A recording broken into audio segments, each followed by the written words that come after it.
Hello, it's Doctor of Mind. Are you stuck on benzos? Here's the problem.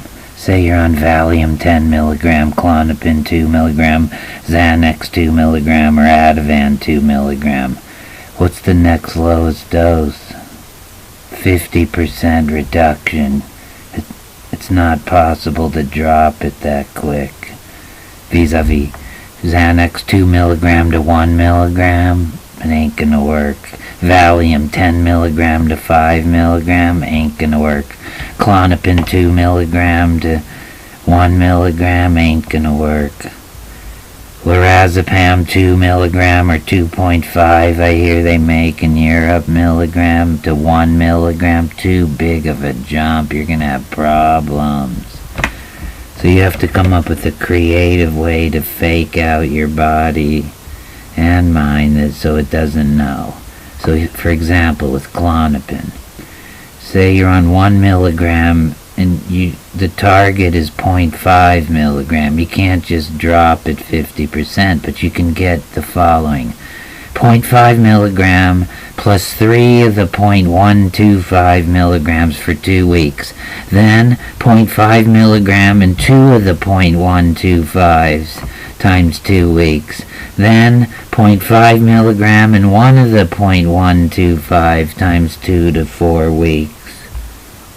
So you see how it's hard. That's about what? 42.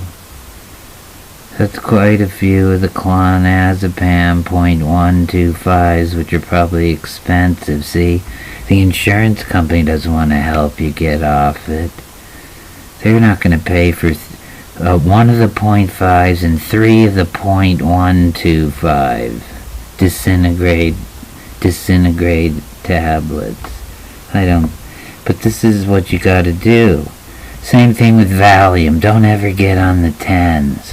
Why? Because the next lowest dose is 5. You think you can drop it from 10 to 5? Good luck. You gotta go from 10 to 5 and 2 of the 2s, 5, 6, 9 for 3 weeks, then 7 for 3 weeks, and like that, then 5.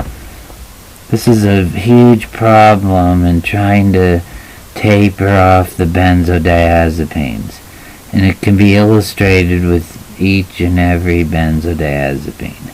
So, as you know, you could die if you stop your benzodiazepines. Unlike heroin or opiates, which is very uncomfortable, but it won't kill you, benzodiazepine abrupt discontinuation is just as dangerous as being on them. And let me say one final thing. Maybe you could do 2 mg Klonopin when you're 20, 30, but let's say you're 60, 70, you have vascular disease, a stroke,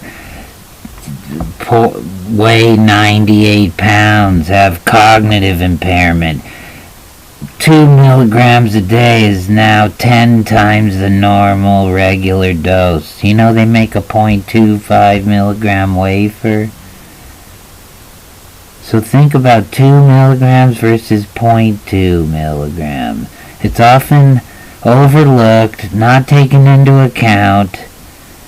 Look at the patient's protoplasm and correlate the proper safe dose of the benzo accordingly.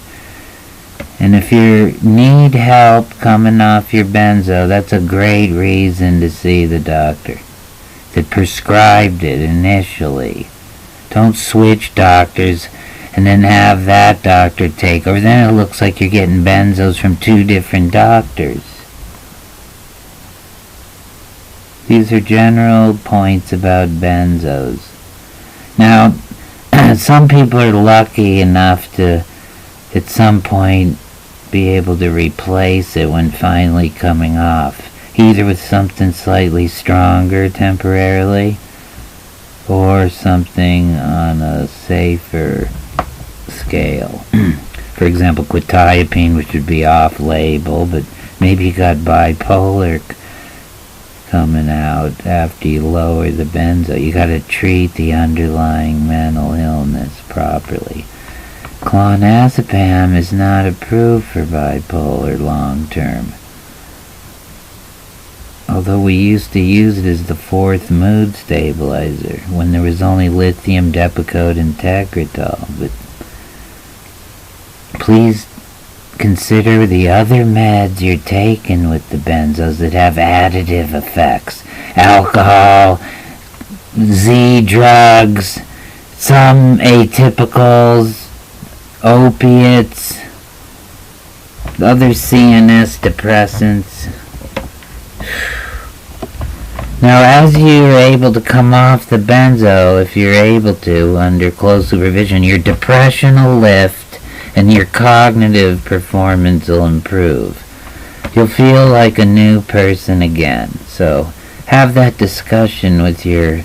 Oh, and don't say doctor like the TV commercials. Tell your doctor if you've traveled. Tell your doctor if you have hepatitis C.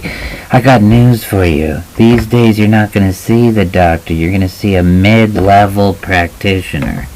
So I don't think the ads on TV by the pharmaceutical companies should be allowed to say, talk to your doctor. Are you talking to your doctor about rheumatology? Okay, do you able to talk to your doctor? So they should change the ad and say, talk to your healthcare professional about if you've traveled outside the country. Be more accurate. I'm sorry. Getting a little agitated towards the end of the evening.